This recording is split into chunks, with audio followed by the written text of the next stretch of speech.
राधा वल्लभ श्री हरिवंश श्री जी की कृपा से आप सभी श्री प्रियाजू श्री लाल जी की सेवा में एकदम मग्न होंगे।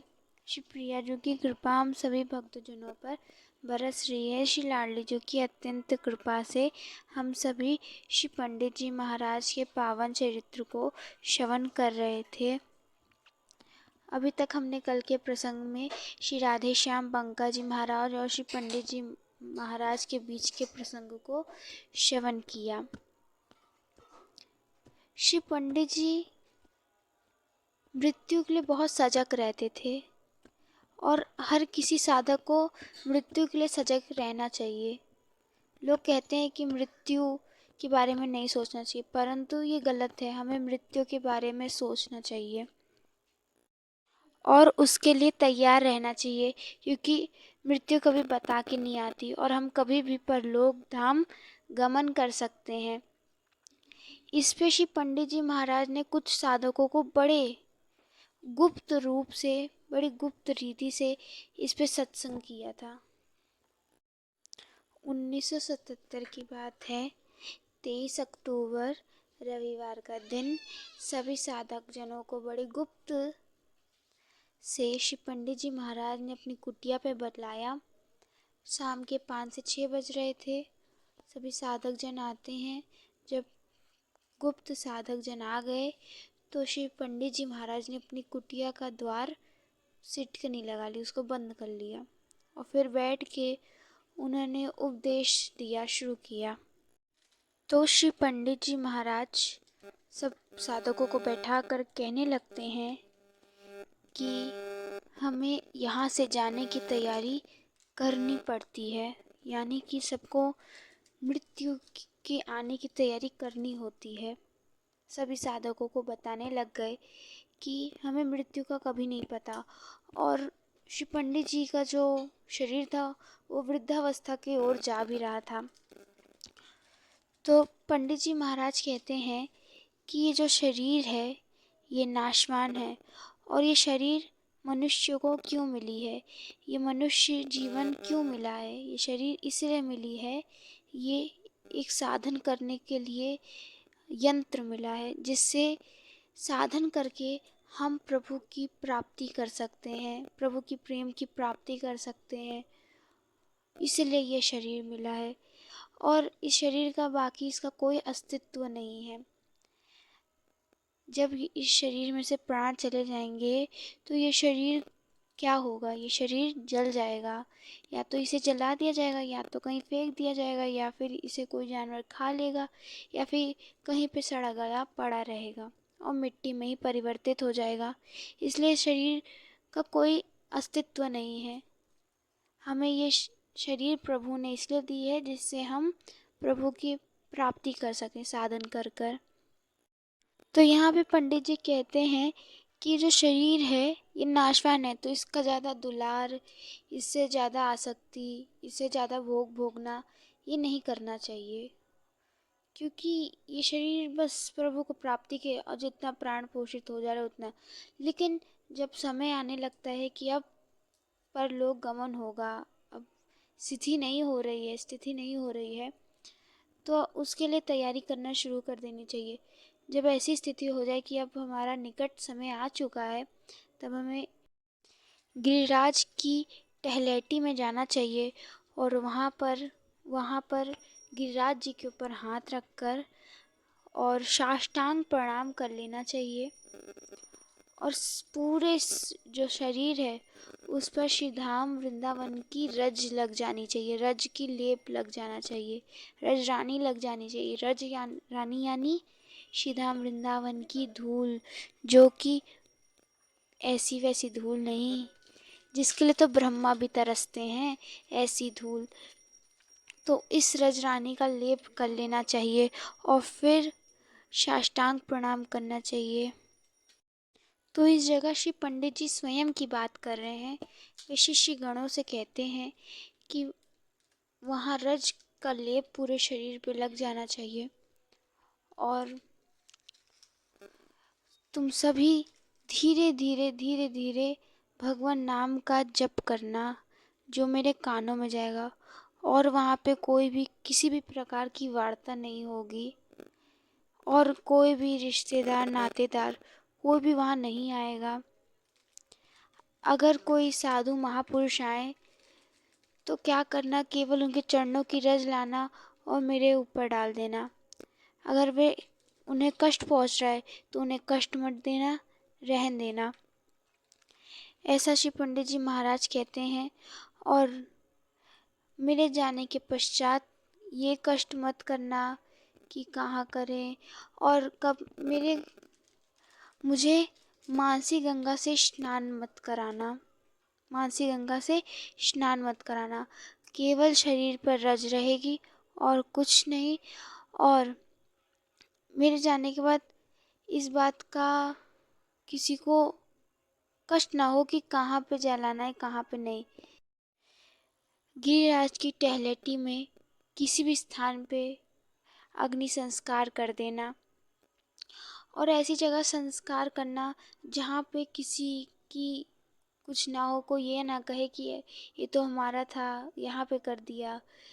ऐसी किसी की जगह ना हो, एकदम अलग जगह हो जहाँ पे इस शरीर का अग्निदाह संस्कार हो और पीछे से कोई किसी भी प्रकार का उत्सव कुछ नहीं करेगा, भंडारा कुछ नहीं होगा, बड़ी ही शांति से सब होगा। हमारे जाने के पश्चात कुछ कराने की आवश्यकता नहीं, केवल 12 ब्राह्मणों को यहीं बैठवा कर पवा देना। तो सब एक व्यक्ति उठा, उसने कहा कि केवल 12 ब्राह्मण? ऐसा नहीं हो सकता पंडित जी, आपको चाहने वाले कई जन हैं, ऐसा नहीं हो सकता। श्री पंडित जी महाराज ने कहा कि एक मास्टर जी थे, उनका विद्यालय था, तो उन्होंने कहा कि उनको बुलवाकर उनके जो कक्षा में, जो विद्यालय में जो बालक जन पढ़ते, उनके शिष्यों को पवा देना, उनसे कहकर उनके शिष्यों को पवा देना। और ज़्यादा भंडारा करने की आवश्यकता नहीं, किसी से चंदा इकट्ठा करके भंडारा करने की आवश्यकता नहीं। और जो बच्चू हैं, बच्चू कौन? बच्चू यानी मानस जी, जो शिव पंडित जी के ज्येष्ठ पुत्र एक पुत्र थे। अगर वो आकर कुछ कहने लगे, उनको यहाँ कुछ मत करने दीजिएगा, जहाँ जो यहाँ हो रहा है होने दे। जो उन्हें करना वो अपना हाथरस में करेंगे, अपने घर पे करेंगे। यहाँ ब्रज में कुछ करने की आवश्यकता नहीं, जो वहाँ होगा होगा, यहाँ पे ऐसे ऐसे ही होगा जो होगा।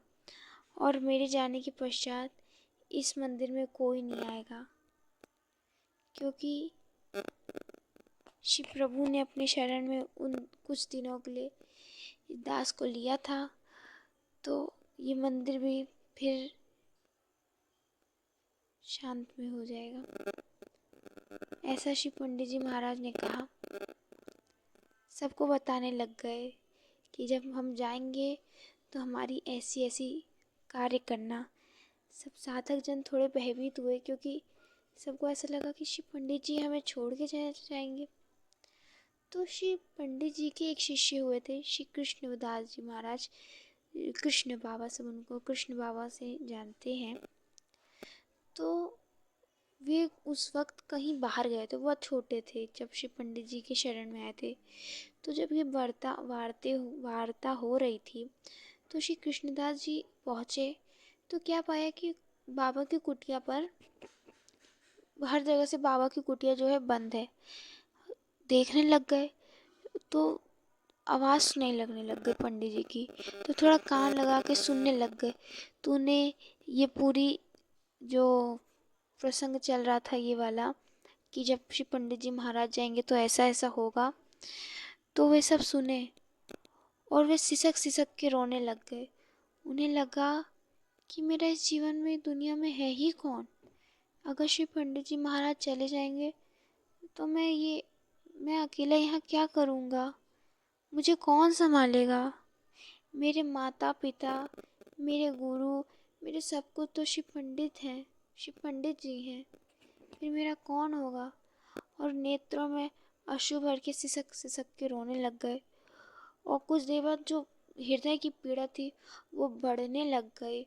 बढ़ते बढ़ते उनके मुख से तेज तेज से आवाज निकलने लग गई, बहुत तेज तेज प्राण निकलने लग गई। नेत्रों से अश्रु बह रहे। उनकी आवाज़ श्री पंडित जी के कानों में पहुंच गई। उन्हें पता चल गया कि कृष्णदास जी ने हमारी जो सारी बातें हैं वो सुन ली है। और साधक जनों ने जो द्वार था उसे खोला। श्री कृष्णदास जी खूब तेज से दौड़े। उस वक्त वे बालक थे और दौड़े और श्री पंडित जी महाराज के गोदी में जाकर अपना सर रख दिया और खूब रोने लग गए। बहुत रोए, बहुत रोए। श्री पंडित जी महाराज श्री कृष्णदास जी के जो बाल हैं, जो अर्जे हुए बालों से ठीक ठीक करके कह रहे हैं, क्यों परेशान हो रहे हो? मैं अभी तो जा रहा हूँ, मैं अभी तो जा रहा हूँ। अभी मैं कहाँ जा रहा हूँ? अभी मैं कहीं नहीं जा रहा। श्री पंडित जी बार बार कह रहे अभी मैं कहीं नहीं जा रहा। तुम रो क्यों रहे हो? हंसो, खेलो, क्या हुआ? तुम रो क्यों रहे हो? अभी मैं कहीं नहीं जा रहा, अभी मैं कहीं नहीं जा रहा। बाबा श्री पंडित जी महाराज समझा रहे हैं। कृष्णदास जी के नेत्रों से अश्रु नहीं बंद हो रहे। वो कहने लग गए, मेरे तो सब कुछ यहाँ पे, आप मुझे छोड़ के अगर चले जाएंगे तो मेरे को कौन देखेगा, मेरा कौन होगा? तो श्री पंडित जी कहते हैं, अभी मैं कहाँ जा रहा हूँ? तुम क्यों रो रहे हो? अभी मैं कहीं नहीं जा रहा। अभी तुम मस्त रहो, खेलो कूदो, इनसे परेशान मत हो। और खूब समझाया। और ये सब जो प्रसंग था, ये इसके 17 वर्ष बाद श्री पंडित जी महाराज का भगवत धाम गमन हुआ, अभिगमन नहीं हुआ था। ये तो बस 17 वर्ष पहले ही सभी साधक शिष्यजनों को वे बता रहे थे कि ऐसा ऐसा होना चाहिए। और अभी ही कृष्णदास जी महाराज के नेत्रों से इतने अविरल अश्रु बहने लग गए। जो बड़े बड़े साधक जन थे वो बड़े उससे सुन रहे थे कि ऐसा ऐसा, तो वे भी अपनी मृत्यु के लिए तैयार हो रहे थे कि जब हमारी मृत्यु आएगी तो हमें भी सजग रहना है। इस प्रकार श्री पंडित जी हम सब की ओर भी संकेत करके कह रहे हैं कि जो मृत्यु है इसकी हमें तैयारी करनी चाहिए, इसकी तैयारी हमें शुरू करनी चाहिए। और ये तैयारी तभी शुरू होगी जब हम प्रभु के भजन में मस्त रहेंगे, प्रभु की बातें करेंगे, सत्संग सुनेंगे, तभी हो पाएगा। क्योंकि मृत्यु कब आ जाए हम किसी को नहीं पता, इसलिए हमें बहुत सारा भजन रूपी धन को इकट्ठा करना है, खूब सत्संग सुनना है। ये श्री पंडित जी आज हमें बता रहे हैं।